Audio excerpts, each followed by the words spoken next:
I never imagined that one small discovery could unravel the life I believed was perfect.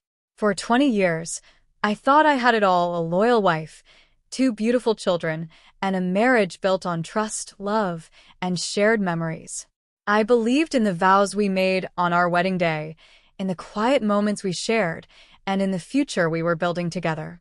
But all it took was one old diary, forgotten, dusty, and tucked away in a drawer, to tear that illusion apart. It started innocently enough. My wife, Claire, had gone out of town to visit her sister. With some extra time on my hands, I decided to clean out our storage chest, something we hadn't touched in years. That's when I found it, a small, leather-bound diary with worn pages and a broken strap. At first, I nearly tossed it aside, assuming it was an old notebook. But curiosity got the better of me. I opened it, and my world began to fall apart. The handwriting was unmistakably hers. The entries stretched back to the very beginning of our marriage.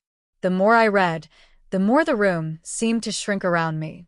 She wrote about a man, referred to only as D.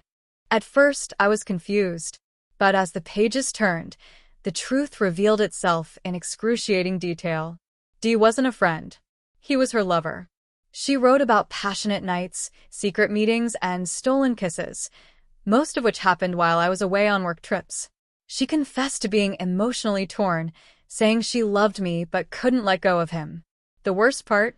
She admitted that on our wedding day, her heart wasn't fully mine. Every sentence felt like a knife to the chest. She detailed how she planned their meetings, how easily she lied to me, and how sometimes she wondered if she should have chosen him instead. Then came the most devastating part. She wasn't sure if our first child was mine. The timing matched up.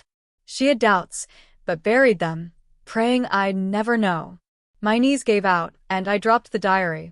20 years of marriage, 2 children, and countless memories, suddenly tainted by betrayal and uncertainty. Claire came home 2 days later. I was sitting in the living room, the diary resting on the table in front of me. She walked in smiling, asking about my day. But when she saw the diary, her face went pale. She froze.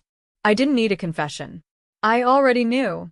But I still asked, calmly, almost too calmly, who D was. Whether the children were mine. Whether any of it had been real. She broke down immediately, sobbing. She admitted everything. Yes, she had an affair during the early years of our marriage. Yes, she lied and wrote everything down because she was too afraid to tell me. Yes, she doubted the paternity of our eldest child. But she swore it had ended long ago, that she had been faithful for years, and that she truly loved me. But how could I believe that? How could I trust someone who had looked me in the eye every day for 20 years, while hiding a truth this big? The next few weeks were a blur. I asked for a DNA test.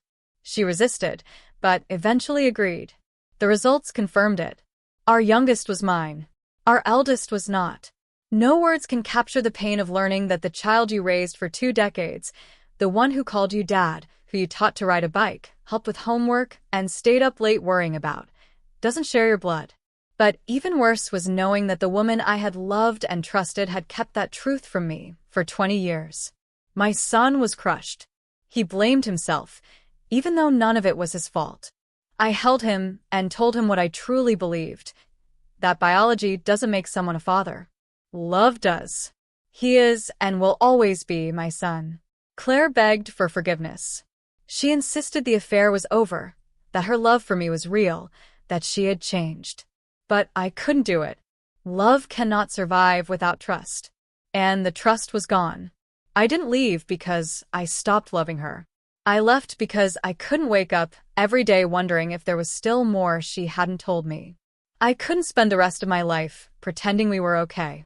The divorce was long, painful, and full of heartbreak. But it was necessary for my peace, my sanity, and my future. It's been months since that day. I'm still healing. The pain hasn't vanished, but it no longer controls me. This experience taught me something powerful. Truth is patient. It can hide for years, decades even. But eventually it surfaces. And when it does, it will either destroy you or set you free. For me, it did both. It shattered the life I thought I had, but it also gave me the strength to rebuild. I may no longer be a husband, but I'm still a father. My boys still call me dad. And that's something no betrayal can ever take away.